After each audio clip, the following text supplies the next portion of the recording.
Cześć, ja nazywam się Martyna Dolęga i reprezentuję Stowarzyszenie Impact z Kielc z Polski.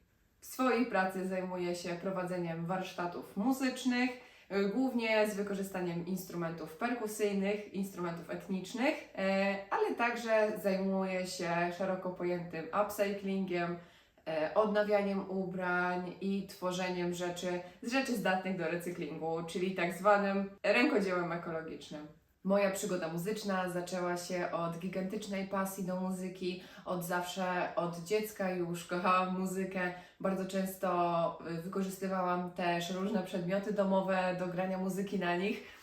To był pierwszy znak, że muzyka to rzeczywiście moja droga, a to jak pokierowałam swoim życiem sprawiło, że rzeczywiście teraz zajmuję się muzyką zawodową. Już od dziecka byłam bardzo mocno zainteresowana muzyką, kocham taniec, śpiew i później grę.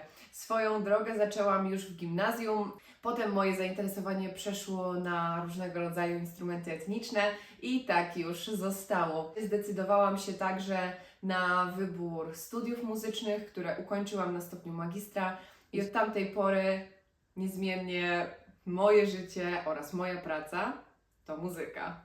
Myślę, że może się to okazać inspirującą historią dla kogoś, podążać swoją drogą, drogą, która wiedzie przez pasję i tym samym dużą satysfakcję. Jaką grupę docelowo najczęściej prowadzę? Nie zamykam się na żadną grupę wiekową, swoje zajęcia prowadzę już od grup żłobkowych, a kończąc tak naprawdę na grupach dla seniorów. Jakie wyzwania powstrzymują młodzież przed wzięciem udziału w zajęciach grupowych? Najczęściej myślę, że jest to strach przed ocenieniem lub strach przed poniesieniem porażki. Dlatego właśnie często młodzież nie bierze udziału w zajęciach. Częstym problemem jest na przykład deficyt wiary we własne możliwości. Wtedy najczęściej proponuję po prostu spróbować, albo jeśli osoba czuje się zablokowana, to na przykład zaproponować jej rolę obserwatora podczas zajęć, a kiedy będzie czuła się lepiej, kiedy będzie czuła się bardziej pewnie, żeby właśnie wtedy do nas dołączyła.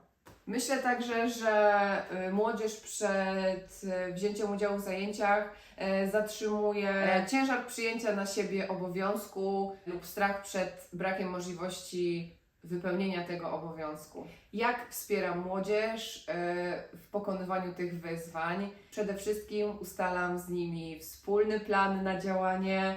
Otwarcie przedstawiam im listę tego, co mogą zyskać, biorąc udział w takich zajęciach i ile tak naprawdę mogą się nauczyć. Staram się także swoim przykładem inspirować ich do tego, że jeśli teraz już na samym początku zajmą się muzyką, zaczną się jej uczyć, to w przyszłości będą mogli prowadzić swoje własne zajęcia i tak jak ja inspirować innych poprzez pracę z muzyką. Do grup, z którymi pracuję, zawsze podchodzę z pełną wyrozumiałością oraz staram się całkowicie odpowiadać na ich potrzeby poprzez swoje zajęcia. Na przykład jeśli akurat tego dnia rozpiera ich energia, to staram się także poprowadzić zajęcia, które w sposób kontrolowany potrafią wyładować ich z nadmiaru energii, tak żebyśmy mogli zrealizować założone przeze mnie plany na dane zajęcia, ale także, żeby grupa czuła się zaopiekowana oraz czuła, że zajęcia rzeczywiście odpowiadają na ich potrzeby. Jakie cechy lub umiejętności najbardziej pomogły mi w pracy z muzyką? Myślę, że przede wszystkim jest to otwarta głowa i świeże, nowoczesne podejście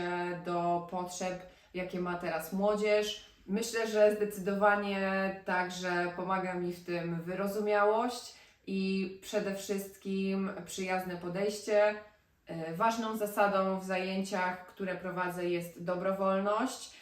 Czasem jakieś osoby nie chcą z różnych powodów wykonywać pewnych ćwiczeń.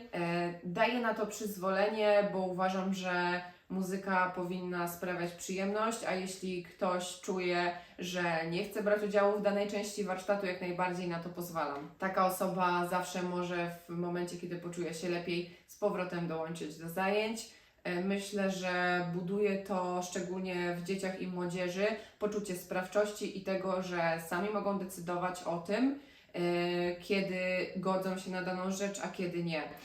Szczególnie kiedy w jakiejś sytuacji odczuwają dyskomfort, myślę, że ma to ogromne znaczenie w ich rozwoju i w tym jak tak naprawdę może wyglądać zdecydowanie również w przyszłym dorosłym życiu.